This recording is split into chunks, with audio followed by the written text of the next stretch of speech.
those people that will literally go along with whatever it is that you do because you've done right by them in the past? You know, who are those people in your world? We all have them. I'm talking about anybody who's there in your corner, who is a character reference of you, because you need to build up brand capital before you have a brand. The only people that are going to build your brand initially are the people that know you best. Your tribe and your TAM.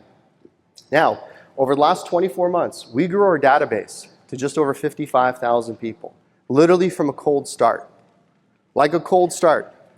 And for those of you who are like, but you do ads. Yeah, we started doing ads 4 months ago. I was at 40 or 45,000 before I even touched an ad, before I even knew what a ClickFunnels was. I'm still not entirely sure I know what a ClickFunnels is, but that's my whole point. So how did we do that? Well, the first thing we had to do is we audited our network. So we looked at the immediate people in our network. And as we're going through this, please try to engage with this as much as you can, because you'll get the absolute most out of this training today if you do so. So we audited our network. When we audited our network, we figured out who our ideal investor avatar is, i.e. our tribe. And I'll talk about that in a second as well. And after that, what we did is we ended up creating unique strategies for each group. So when I say it that way, it sounds simple. And if you approach it that way, it is. The question is, how do you get there? So when you look at the people in your network, your tribe really consists of 5 different types of people. And I'm going to give you guys the 5 groups, and later on I'm going to start giving you communications in the context of your core champions. The other ones, as you guys start to figure it out, will give you some context over how to action it on your own as well. So your first one, like I said, are your core champions. So in the context of your business, who are those people that will literally go along with whatever it is that you do because you've done right by them in the past? If you're a plumber and you've serviced their entire neighborhood of houses, they'll listen to you. If you're a property manager and you've done right by people, if you're Pavo in the construction industry, a lot of the investors that you're probably talking to are people that are from your construction world, right? Because they're your core champions. They're people that have bought into him as a person, as a brand, as someone who's trustworthy. So in your context, think about who those core champions are.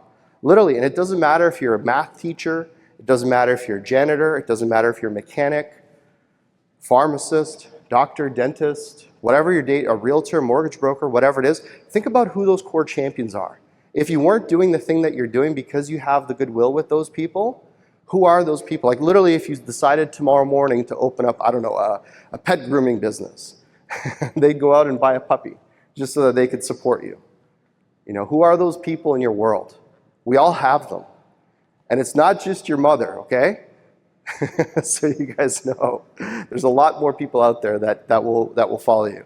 The second group is your industry allies. So again, to the first point, if you're working in the plumbing industry, there's an entire trade of people that are within that industry that have got to know you, trust you, like you. I can tell you right now, the biggest untapped market for most of you is the market you came from that you seem to think you don't need to talk to anymore. It literally is the easiest place to go to, because what do most people do when they get into real estate?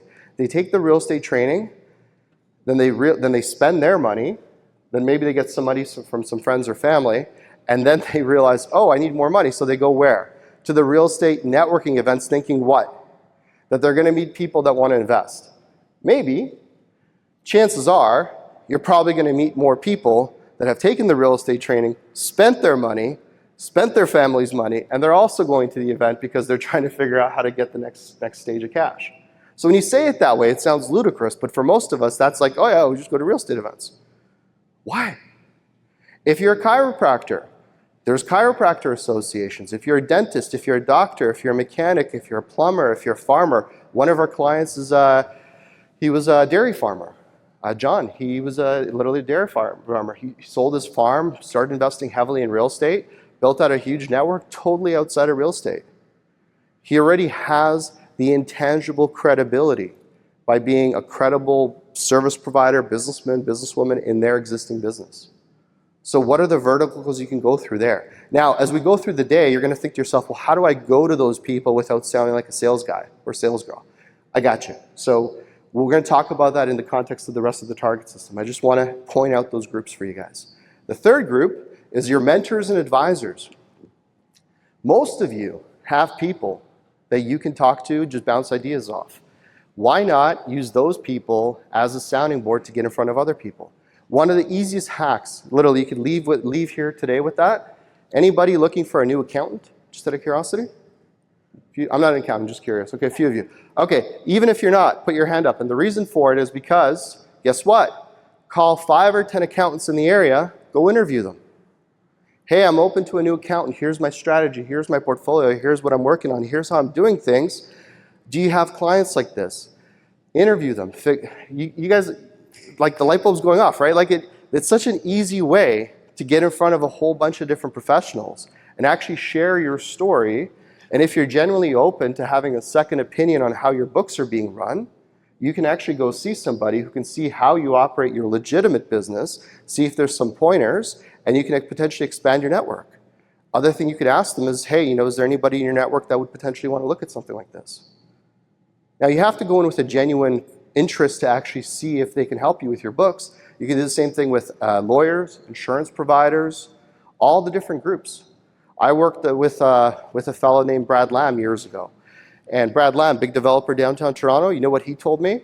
Any building he puts up, I don't know if he does this anymore, but any building he put up, he would expect all the trades that he gave contracts to buy units. They bought units in the buildings. That was one form of payment. Why? He wanted to make sure that the building was done. He wanted to create a reward, and he needed the synergy of the sales to get the financing. Right? So that's another example of relying on your mentors and your advisors. The fourth one is followers, so your online community.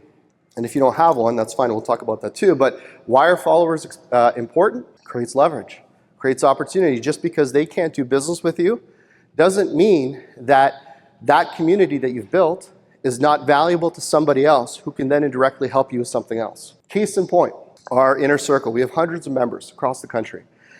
These are high-performing real estate investors. They've raised well over $200 million to do over $1 billion in deals. These are high performers. They're also ideal clients for other people.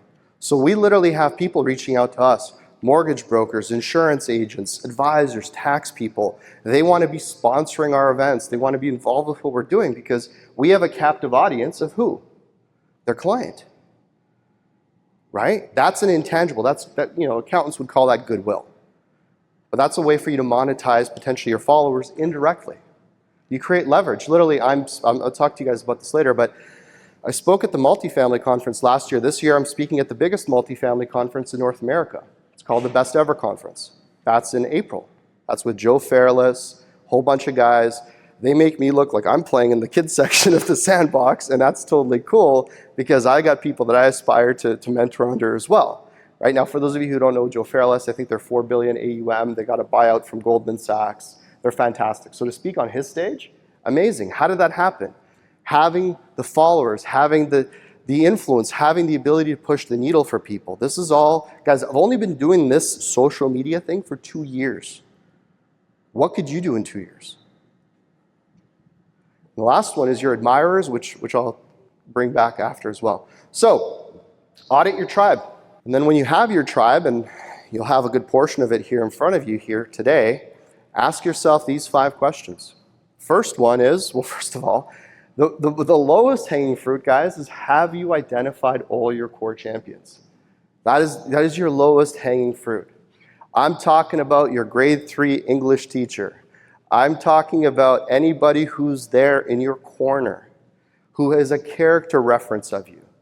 They don't even need to be financially, that's not what it's about. You're looking to create that human capital at this point because you need to build up brand capital before you have a brand.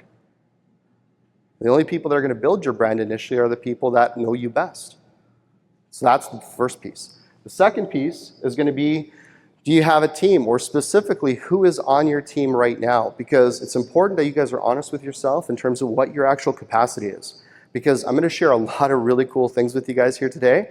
But I'm telling you right now, and Mel's laughing, because you can do whatever you want. I don't recommend you execute on all of this all at once. Because you're going to be, you guys ever hear the expression, chase 10 bunnies, catch none? It's, so if you run after one bunny, you'll catch it. If you run after 10 bunnies at once, you won't catch any, No, never heard of that. The point is you got to focus, right? So my whole point is, guys, your team will determine your level of capacity, of how much you're actually able to execute on. And the third one is, do you have a clear way to approach your mentors? That's really important, because approaching your mentors, I can tell you right now, you're not approaching them just for money. Contacts, credibility. I've had companies that I've had people sit on my board because they were part of other 8, 9-figure companies, and all of a sudden the lending rate comes down. The term sheet comes up. Looking at things strategically changes the game. It's not just binary. It's not ones and zeros.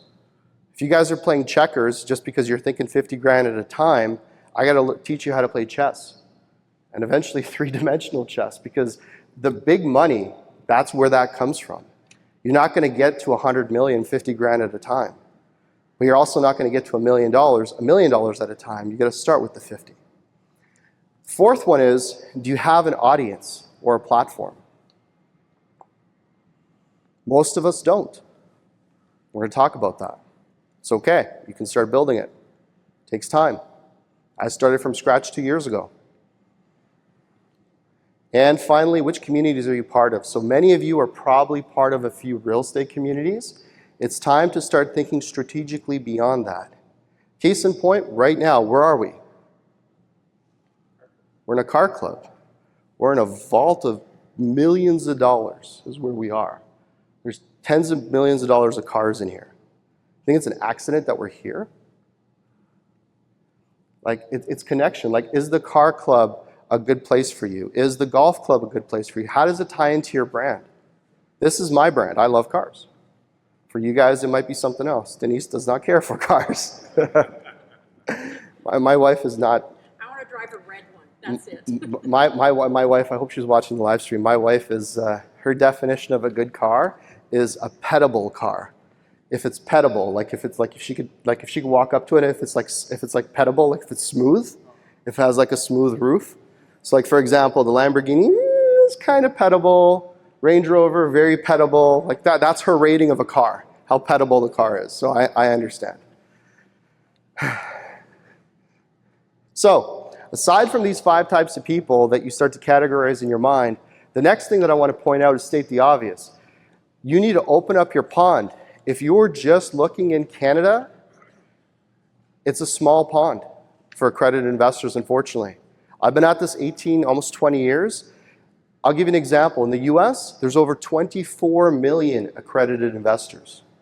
In Canada, there's 1.3. Now, 1.3 is still fantastic, but it's 1.3 versus 24. So, some of us need to think a little bigger. Most of us need to think a little bigger. Now, the thing is, from your perspective, you only need maybe one or a handful of those people to buy into your concept, to buy into your business. And it literally changes your entire world. The value of an investor is umpteen-fold what you're actually getting from them as a check. Because with that check comes referrals. With those referrals come additional investors. With those checks come the promise of more checks. So I'm telling you guys right now, like you don't need 100 investors. You might need 1, you might need 5, but it's not as daunting as you might think. And again, what would that one contact be worth? Well, think about it in this context. Who has a deal that they're working on right now? Like under contract. Okay, would you push harder on the seller if you had all the money in the bank today? Who would do that? All of us, right?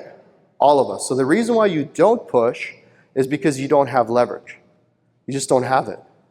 That's really what it is. So, and they know it. They can see it in your demeanor when you're negotiating, when you're asking for extensions, when you're asking for an extra 30 days, where you're asking for a non-refundable, where you're asking for this, where you're asking for that. That building we bought, we put up, so first of all, I went hard on that building. I think it was in 5 days. Literally in 5 days. I just needed the bare minimum. Because it was a 6-figure check. So I needed to make sure certain things under the ground, certain things were what they were. And literally 5 days, and then we went hard. And then we went hard for $500,000, and then we closed. We went hard a lot. That's how we got the $5 million discount, because we had the cash and we could close. So real estate, some of you guys know this, you either get price or you get terms. You're never going to get both. So if you have the money, you can negotiate price. If you don't have the money, you really got to negotiate terms, right? To buy yourself time, get yourself extensions, do all those extra things, because that's what you're going to need. You're going to need the terms to make sure you don't lose your 50 grand deposit or your 500 grand. So the last step of this piece here is to create a targeted outreach to each one of those investor avatars. Now, I can tell you this is probably the most essential piece once you audit and identify your network. The challenge is that each one of these outreaches is custom for you, your target, your audience, all those different groups out there. That's a big piece. But what I will do, just to give you guys some context around it, is I'll give you my favorite version of it. Now, there's two, okay? There's one if you have a deal, and there's one if you don't. By the way, this is in your notebooks. I hope it's in your notebooks. If it's not, please take a picture. We'll get you guys the slides, but this is there. So the first one is as simple as this. If you have an opportunity, hey, so-and-so, I wanted to reach out to you about a real estate opportunity I've been working on. It's looking like it'd be a really great investment, but it's larger than what I can currently handle on my own, and I'm looking for a few more investors to work with. Simple. Here's the punch line that most of you don't ever use in any of your conversations. Obviously, you'll need more information, but would you consider something like this if it made sense? Take all the pressure off, invest now, et cetera, et cetera, et cetera. It's just, look, obviously you're going to need more information. You know, Drew, obviously you're going to need more information. But, you know, if it made sense, is this something you'd consider? Well, you'll get the answer. Yeah, totally, but I just don't have any cash. Or yeah, no, send it over, 100%. Hey, is there anyone else you could think of that, you know, might want to take a look at this? Yeah, my brother, he does real estate deals all the time. Now, if you're sitting there and you're like, yeah, that's cool, Marcin, but you just said that you guys do capital raising before you have the deal, so what's that like? Well, first of all, you make sure you have the right paperwork, which is beyond the scope of the conversation here, but if you have the right documents to actually raise capital before you have a deal, you can say it a little bit different. You could say, you know, I come across opportunities from time to time that are more than I can handle, and I'm looking for a few more investors to work with. And then again, obviously you're going to need more information, but if it made sense, is this something you'd want to take a look at? You know, who in the room here would be offended if they got an email like that? Like, honestly, I say this in my training, if you send this to somebody and they get offended, you need new friends. Like, honestly, this is not a combative, hard sell anything. It's just like, here's what I'm working on. I need some help. I need a few more investors. You know, if it made sense, would you want to have a look at it? And there's dozens and dozens of templates and versions like this.